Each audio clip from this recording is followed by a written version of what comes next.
Hi everyone, welcome to the channel CMA champions. So మన last అన్ని వీడియోస్లో కూడా tips and techniques for CMA inter వాళ్ళు అవ్వచ్చు, ఫైనల్ వాళ్ళు అవ్వచ్చు, వాళ్ళందరికీ కూడా నేను యూస్ఫుల్ కంటెంట్ అయితే చెప్పాను. So that they can motivate themselves and boost up their levels of confidence. And now ఈ వీడియోలో we are going to discuss about last day revision video. Last day రివిజన్లో మనం type of 5 business law and ethics చూసుకుంటే, అందులో మనం last night ఎలా చదవాలి and exam day రోజు ఎలా చదవాలి అనేది నేను ఫుల్ రోడ్ మ్యాప్ అయితే ఇవ్వబోతున్నాను. ఈ వీడియో లాస్ట్ దాకా వాచ్ చేయండి, సో దట్ మీకు వెయిటేజ్ గురించి అర్థమవుతుంది అండ్ పేపర్లో ఎలా అటెంప్ట్ చేయాలని అర్థమవుతుంది అండ్ ఇంపార్టెంట్ క్వశ్చన్స్ గురించి కూడా నేను చెప్పడం జరుగుతుంది ఈ వీడియోలో. So don't skip the video, please watch it completely. Let's begin to the content. So first వచ్చేసి మన 24 అవర్స్ని అలా డివైడ్ చేసుకోవచ్చు. మనకి ఫస్ట్ ఎగ్జామే కాబట్టి లా పేపర్ మీకు 1-2 డేస్ బిఫోర్ నుంచే స్టార్ట్ చేయొచ్చు. బట్ కొంతమందికి టైం సెట్ అవ్వదు, వాళ్ళకి మాత్రం 1 డే నుంచే స్టార్ట్ చేస్తారు. ఎగ్జామ్ ముందు రోజు ఈవినింగ్ ఏం చదువుతారు అంటే, ఫస్ట్ థింగ్ మీరు కార్పొరేట్ లా అంటే కంపెనీస్ యాక్ట్ గురించి కంప్లీట్గా చదవండి. కంపెనీస్ యాక్ట్లో ప్రొవిజన్స్ అన్ని ఇంపార్టెంట్ టాపిక్స్ ఉంటాయి. లైక్ మీటింగ్స్ కానివ్వండి, డైరెక్టర్స్ క్వాలిఫికేషన్స్, రెమ్యూనరేషన్స్ గురించి కానివ్వండి, అండ్ ఆడిటర్స్ గురించి కానివ్వండి, షేర్ క్యాపిటల్ రిలేటెడ్ స్టఫ్, ఇవంతా కూడా ఇంపార్టెంట్ ప్రొవిజన్స్ అన్నీ కూడా ఫస్ట్ చదవండి. అండ్ నెక్స్ట్ థింగ్ వచ్చేసి కార్పొరేట్ కంపెనీస్ యాక్ట్తో పాటు business ethics and emotional intelligence ఉంది కదా, బిజినెస్ ఎథిక్స్ రిలేటెడ్ స్టఫ్ అంతా కూడా ఆ నైటే ప్రిపేర్ అవ్వండి. ఎందుకంటే ఈ రెండిట్లో నుంచి మీకు ఒక కార్పొరేట్ కంపెనీస్ యాక్ట్ నుంచి ఒక 40%, ఇది ఒక 10-15% వస్తుంది. సో ఇక్కడ మీకు ఈజీగా మార్క్స్ అయితే స్కోరింగ్ ఉంటుంది. ఎథిక్స్లో మీకు 14 మార్క్స్ క్వశ్చన్ ఈజీగా వస్తుంది అండ్ కంపెనీస్ యాక్ట్లో వచ్చేసి మీకు 40 మార్క్స్ దాకా స్కోర్ చేసే ఛాన్సెస్ ఉంటాయి. అక్కడికి మీకు ఒక 65-70% అవుతుంది. అండ్ నెక్స్ట్ డే మార్నింగ్ ఏం చేస్తారంటే, after sound sleep next day morning మీరు ఏం చదువుతారంటే, contracts act, NI act and also LLP, partnership and sale of goods act, ఇవన్నీ చదవండి. ఇది చదివేశాక ఒక 2 అవర్స్ ఇది చదవండి, ఎందుకంటే దీంట్లో నుంచి కూడా ఈజీగా స్కోర్ చేయొచ్చు. అండ్ మీకు ఏదైతే కష్టంగా ఉంటుందో, ఫ్యాక్టరీస్ కానివ్వండి, వేజెస్ కానివ్వండి, గ్రాట్యుటీ కానివ్వండి, ఈఎస్ఐ, పిఎఫ్ కానివ్వండి, ఇవన్నీ లాస్ట్లో పెట్టుకోండి. అది కూడా జస్ట్ 1 రివిజన్ చేసి వెళ్ళండి, అది మీకు చాయిస్లో వదిలేసినా నో ప్రాబ్లం. సో మిగతా క్వశ్చన్స్ అన్నీ కూడా మీరు కంప్లీట్ చేశారు అంటే, అన్ని ప్రొవిజన్స్, ఇంపార్టెంట్ ప్రొవిజన్స్, షార్ట్ నోట్స్లో రాసుకున్నవంతా కూడా ఒకసారి రివైజ్ చేశారు అంటే, దెన్ మీకు అవన్నీ గుర్తుంటే ఆ ప్రొవిజన్స్ అంతా ఈజీగా ఎగ్జామ్లో మీరు రాయగలుగుతారు. సో నేను ఇక్కడ చూపించాను చూడండి. ఫస్ట్ ఆఫ్ ఆల్ మీ కార్పొరేట్ లా కంపెనీస్ యాక్ట్ గురించి night before 3 hours to 4 hours spend చేయండి. అంటే మీరు ఈవినింగ్ 5కి స్టార్ట్ చేశారు అనుకోండి, ఎగ్జాంపుల్కి 8:30 దాకా 8 దాకా అలాగా చదవండి. అండ్ పడుకునే ముందు ఎథిక్స్ కంప్లీట్ చేసేసి పడుకోండి, like night before sleep. And next day morning వచ్చేసి ఒక 2 అవర్స్ కమర్షియల్ లాస్ అన్నీ చదవండి, like Indian contract act, NI act, LLP act, partnership firm, ఇవంతా మార్నింగ్ 2 అవర్స్ చదవండి. అండ్ లాస్ట్లో factories and gratuity and wages ఒక 10% ఒక 1 అవర్ దాకైనా ప్రిపేర్ అవ్వండి, సరిపోతుంది.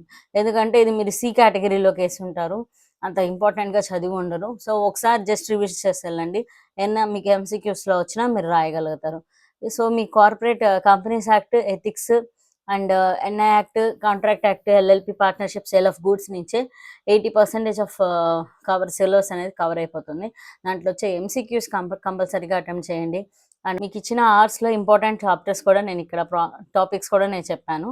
సో డైరెక్టర్స్ది అపాయింట్మెంట్ కానివ్వండి, క్వాలిఫికేషన్ కానివ్వండి, డిస్క్వాలిఫికేషన్ కానీ, resignation related and removal procedures అంతా చదవండి. అండ్ బోర్డ్ మీటింగ్స్, ఏజిఎం, ఓకేనా, ఇవన్నీ ఒకసారి చూడండి.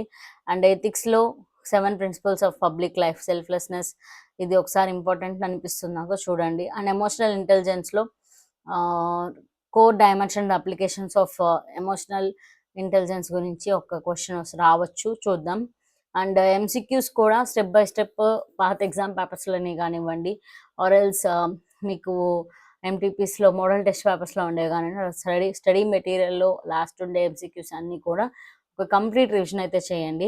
మీకు ఎగ్జామ్లో ఇచ్చే టైంలో ఆ ఎంసీక్యూస్ చదివి రాయగలుగుతారు. సో దానికి మీరేం వరీ అవ్వక్కర్లేదు. మీరు 7 to 8 అవర్స్ నిద్ర అయితే పోండి, స్లీప్ అయితే ట్రై చేయండి. 6 అవర్స్ అన్న మినిమం గుడ్ స్లీప్ అయితే ఉండాలి, సో దట్ మీరు ఈజీగా ఎగ్జామ్ రోజు యాక్టివ్గా రాయగలుగుతారు.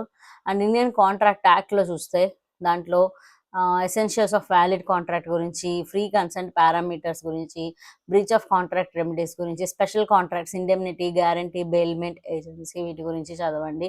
అండ్ ఎన్ఐ యాక్ట్లో డిజానర్ ఆఫ్ చెక్స్ గురించి చూడండి, నోటీస్ టైమ్ లైన్స్ నుంచి చూడండి. And statutory penalties up to 2 years of imprisonment, double the cheque value ఉంది కదా, ఇదంతా కూడా మీరు ఒకసారి ప్రొవిజన్స్ అన్నీ ఒకసారి చదవండి. అండ్ పార్ట్నర్షిప్ అండ్ ఎల్ఎల్పిలో కూడా employed authority limits and core structural variances ఒకసారి చూసుకోండి. And factories act, TPF, gratuity వీటన్నిటిని కూడా ఒక కంప్లైన్స్ సెటప్స్ గురించి ఒకసారి ప్రిపేర్ అవుతున్నట్టు చూడండి. హెడ్ కౌంట్ అప్లికబిలిటీ ఏంటి ఇవన్నీ చూడండి. గ్రాట్యుటీ అంటే మీకు క్యాలిక్యులేషన్ ఉంటుంది కదా, గ్రాట్యుటీ క్యాలిక్యులేషన్ గురించి కూడా ఒక కంప్లీట్ అండర్స్టాండ్ చేసుకోండి. అండ్ కేస్ స్టడీలో కూడా ఎప్పుడు కూడా ఫ్యాక్ట్స్ రాయండి, ప్రొవిజన్ రాయండి, కన్క్లూషన్ రాయండి. సో ఇక్కడ నేను ఇచ్చిన ఆర్డర్ చూడండి, ప్రొవిజన్స్ ఆఫ్ ది కేస్ ఏం చెప్తుందంటే as per the companies act section 135 అనుకోండి, ఇట్స్ డిస్కస్ అబౌట్ అని చెప్పి ఈ ఆ ప్రొవిజన్ రిలేటెడ్ కంటెంట్ అంటే రాయండి, ఫ్యాక్ట్స్ ఆఫ్ ది కేస్ రాయండి, in the given scenario, in the given case study అలా చెప్పి రాయండి. అండ్ కన్క్లూజన్ వచ్చేసి దేర్ఫోర్ అని చెప్పి మీ కన్క్లూజన్ అనేది ప్రొవైడ్ చేయండి. అండ్ యూస్ కీవర్డ్స్కి అండర్లైన్ చేయండి. అండ్ కుదిరితే మీకు బాక్స్ పెట్టండి, స్మాల్ బాక్సెస్ అరేంజ్ చేసుకోండి. అండ్ ఎగ్జామ్ పేపర్ అంతా ప్రెజెంటబుల్గా రాయండి. కొంతమంది ఏంటంటే start with the question, they are very confident enough. ఆర్డర్లో అయినా ఎగ్జామ్ రాయొచ్చు, ఏ ఆర్డర్లో అయినా మీరు ఆన్సర్స్ రాయొచ్చు. బట్ మీరు ఏం ఆన్సర్ రాస్తున్నారో దాని హెడింగ్ కరెక్ట్గా ఇవ్వండి. ఇప్పుడు నేను ఆన్సర్ 7 రాస్తున్నాను అనుకోండి, ఆన్సర్ 7A అని రాసి ఒక ఫుల్ పేజ్ దానికి రాయండి. ఆన్సర్ 7B అని రాసి నెక్స్ట్ పేజ్లో రాయండి. హాఫ్ ఆఫ్ ది పేజ్లో మిగిలితే రాయండి, లేదంటే లీవ్ చేయండి. అంతేగాని 3/4 అయిపోయి 1/4 మిగిలినప్పుడు don't start that answer, start it in fresh page. ఈ టిప్ గుర్తుపెట్టుకోండి. అండ్ కీ హైలైట్స్ చేయండి, వర్డ్స్ హైలైట్స్ చేయండి. బ్లూ బ్లాక్ వాడుతుంటే అండర్లైన్స్ చేయండి. అండ్ బాక్స్ సింపుల్గా ఉండాలి, పేపర్ చూస్తే చాలా ఈజీగా అర్థం అవ్వాలి. మనం ఏం చెప్పాలనుకుంటున్నా అవన్నీ హైలైట్స్ చేయండి, చాలా యూస్ఫుల్ అవుతుంది. ఎందుకంటే ఎగ్జామినర్కి యాజ్ సింపుల్గా మీరు చెప్పగలిగితే ఆన్సర్ వాళ్ళకి అంత నచ్చుతుంది, అంత ప్రజెంటేషన్ అయితే బాగుంటుంది. అండ్ ఎగ్జామ్ ముందైతే మీరు కొత్త టాపిక్స్ అసలు ఓపెన్ చేయొద్దు, ఆల్రెడీ చదివినవే రిపీట్ చేయండి. ఎందుకంటే ఇప్పుడు కొత్తది తీసారు అంటే మీకు ఒక భయం అనేది స్టార్ట్ అవుతుంది. ఆల్స్ మీరు హ్యాండిల్ చేయగలను అనుకుంటే జస్ట్ ఒక గోత్రూ రివిజన్ లాగలండి, అంతేకాని ఇన్పుట్ ఇవ్వడానికి చాలా ట్రై చేయొద్దు. జస్ట్ అసలు ఏం చెప్తున్నాడో మనకి ఏం అర్థమైందని ఒక గోత్రూ, ఒక పేపర్ రీడింగ్ లా చేయండి. అండ్ ఈ పేపర్ అయితే లా పేపర్ మీకు ఫస్ట్ పేపర్ అవుతుంది. గ్రూప్ 1 రాసే వాళ్ళకి చాలా బాగా రాయాలి, అప్పుడే మిగతా పేపర్స్ అన్నీ కూడా బాగా రాయగలుగుతారు. అండ్ నా స్టూడెంట్స్ అందరికీ కూడా లా పేపర్ అనేది చాలా ఈజీ అని చెప్తాను, ఎందుకంటే they all follow the structure which I'm sharing. So case ప్రకారం ప్రిపేర్ అవ్వండి. సో ఇక్కడ నేను ప్రొవైడ్ చేసినట్టు కంపెనీస్ యాక్ట్ కానివ్వండి, sale of goods act, NI act, contract act, LLP partnership అవంతా కూడా ఫస్ట్ మీరు ప్రిఫరెన్స్ ఇవ్వండి. అండ్ ఎథిక్స్ కంపల్సరీగా స్కిప్ చేయొద్దు, చదవండి, రాయండి. So that it will be easy. So నేనైతే లాస్ట్ డే రివిజన్ వీడియో అయితే మీకు ప్రొవైడ్ చేశాను యాజ్ ప్రామిస్. సో దట్ మీకు ఈ సబ్జెక్ట్స్లో, ఈ చాప్టర్స్లో మీకు ఏమైనా డౌట్ ఉన్నా you can ask me, I will provide a free revision series in YouTube also. Thank you so much for watching, stay connected, please subscribe to the channel. And చాలామంది subscribe చేసుకోకుండానే videos అన్ని watch చేస్తున్నారు. I'm providing useful content to all of you. So try to encourage us also. We are providing you a good support and encouragement for your studies. So win-win concept. Thank you so much for watching. Stay connected. Please subscribe.